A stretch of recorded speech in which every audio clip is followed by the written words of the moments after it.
I'm gonna tell you the best thing for you is to always train. Train to defend yourself only. Now,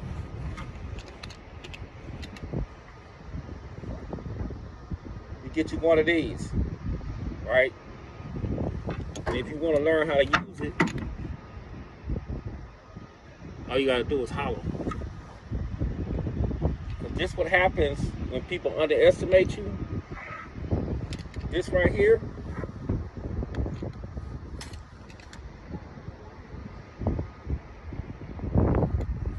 is a bad mother. Assalamu alaikum, brothers and sisters.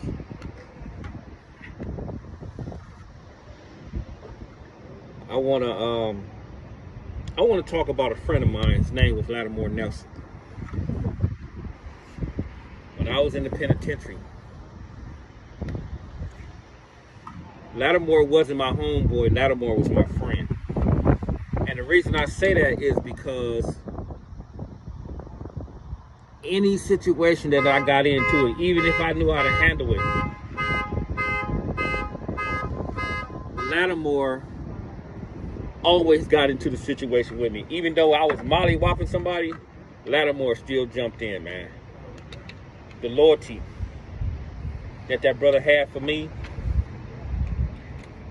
was unbelievable. And this was when I was making a transition from being from a rolling 60 to becoming a Muslim.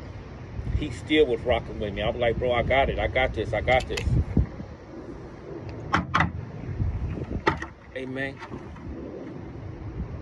They backdoored Latimore, bro, when he came home. Latimore came home, man, the first time from the penitentiary.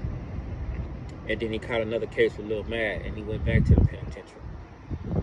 Then when he came home again, he tried to go straight and narrow. But what happened with Latimore is he was working so much that he had to pay child support. So when he had to pay child support, ends wasn't making it. He wasn't making the ends that he was supposed to make. Because the child support was eating up his paycheck. So he was like, man, Ed, I'm just working for nothing. So he tapped around with certain individuals, certain dudes put him on some type of game, something like that. So Latimore was going OT to do his business. And when Latimore was going to OT, he was calling me, he was telling me, he was like, man, I'm out here, Ed, I'm out this. And I was like, bro, what are you doing? And he told me, and I was like, bro, you outside your lane. You don't know nothing about that, bro.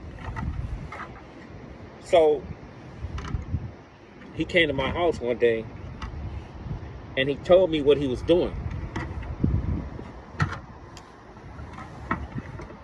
Hey, man, Latimore was bringing back like 300 racks for this dude, right? And the dude was paying Latimore like $2,000. And when Latimore told me that shit, I was like, man, are you crazy? He said, what do you mean, Ed? I said, dude, you bringing back 300 racks, bro, you supposed to get a decent dub or better. A dub to 25 every time you come back. He said, oh, man, I ain't tripping, man. I got to make ends meet and things of that nature. You know what I told Latimore? I said, bro, couldn't nobody do me like that. I said, man, first of all, the dude's in jail that he's doing it for, right?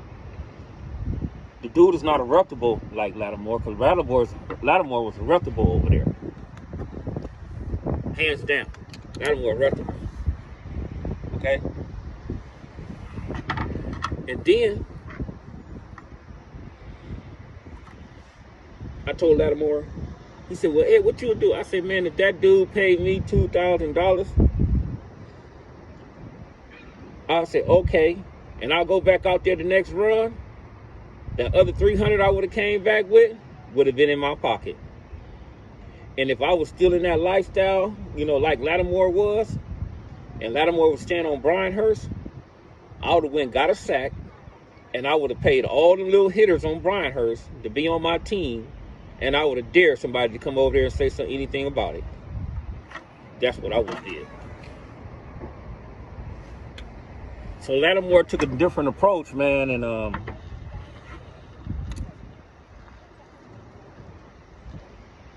he went out there with a sack, bro. And when he got out there with a sack, man, they came and picked him up, man. And they backdoored the brother, man. But this is my thing. You don't backdoor no Negro like that, bro, without the consent of somebody else. This dude in the penitentiary, brother, he didn't have no rank like that. So he had to get the green light for somebody else to backdoor Latimore. You see, Latimore came home on some bullshit. Was bringing up old situations, bringing up things that he wasn't supposed to be bringing up, and he wasn't going to take it there. So dudes was mad about that. They backdoored that brother was my friend. They backdoored that brother. But I'm telling you, somebody gave this buster, yeah, this nigga's a buster. That nigga, whoever in the penitentiary, this nigga's a buster. This nigga ain't never put no work in like that over there. So they unalive Latimore. And this is why I try to tell you youngsters, man. Man, dudes don't even have to be from your section. And all they gotta do is come up with the bag or come up with some money. And they become the man. And your own homies, man, they gonna backdoor you, man. They will backdoor you.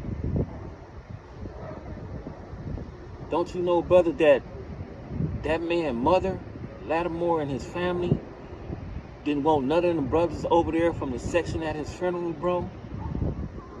Because they felt that that man gave his heart and soul to that neighborhood, and you dudes let this dude backdoor your own homeboy?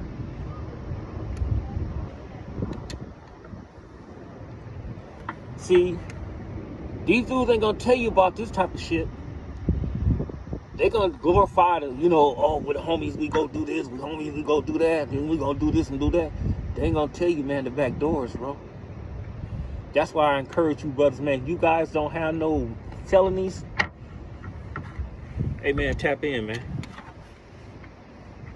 I'll get you a 6-figure job, easy. Easy.